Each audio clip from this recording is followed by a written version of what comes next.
हिंदू पंचांग के अनुसार फाल्गुन माह में आने वाली पूर्णिमा तिथि को फाल्गुन पूर्णिमा कहते हैं। इस दिन होलिका दहन के बाद होली खेली जाती है। होली के दिन आम्र मंजरी तथा चंदन को मिलाकर खाने का बड़ा ही महत्व माना जाता है। आम्र मंजरी जहाँ प्रसन्नता और समृद्धि की द्योतक है, वहीं चंदन शीतलता का प्रतीक है। पूर्णिमा आरंभ 13 मार्च 2025 को 10:39 से। पूर्णिमा समाप्त 14 मार्च 2025 को 12:28 पर। फाल्गुन पूर्णिमा का महत्व। हिंदू धर्म में फाल्गुन पूर्णिमा का धार्मिक, सामाजिक और सांस्कृतिक महत्व माना गया है। उपवास का महत्व। इस दिन सूर्योदय से लेकर चंद्रोदय तक उपवास रखने से मनुष्य के सभी दुखों का नाश हो जाता है और उस पर भगवान विष्णु की विशेष कृपा होती है। रात्रि में चंद्रमा की पूजा करनी चाहिए। होलिका दहन का महत्व। नारद पुराण के अनुसार फाल्गुन पूर्णिमा को लकड़ी व उपलों को एकत्रित करना चाहिए। हवन के बाद विधिपूर्वक होलिका पर लकड़ी डालकर उसमें आग लगा देना चाहिए। होलिका की परिक्रमा करते हुए हर्ष और उत्सव मनाना चाहिए। विष्णु लक्ष्मी पूजा का महत्व। इस दिन भगवान विष्णु की पूजा करने से दरिद्रता दूर होती है और आय, सुख, समृद्धि और सौभाग्य में वृद्धि होती है।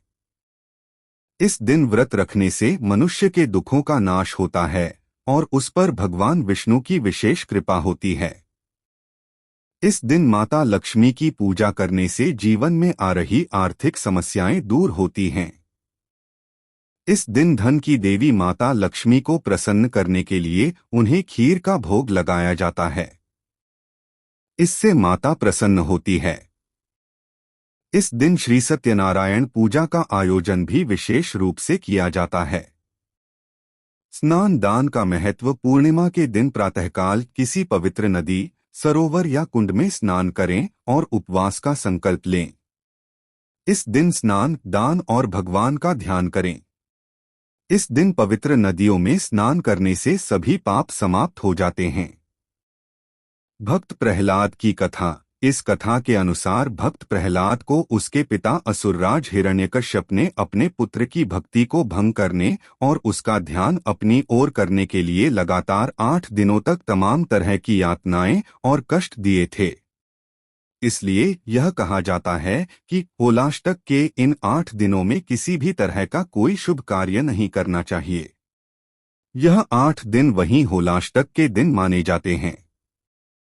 होलिका दहन के बाद ही जब प्रहलाद जीवित बच जाता है तो उसकी जान बच जाने की खुशी में ही दूसरे दिन रंगों की होली या धुलेंडी मनाई जाती है।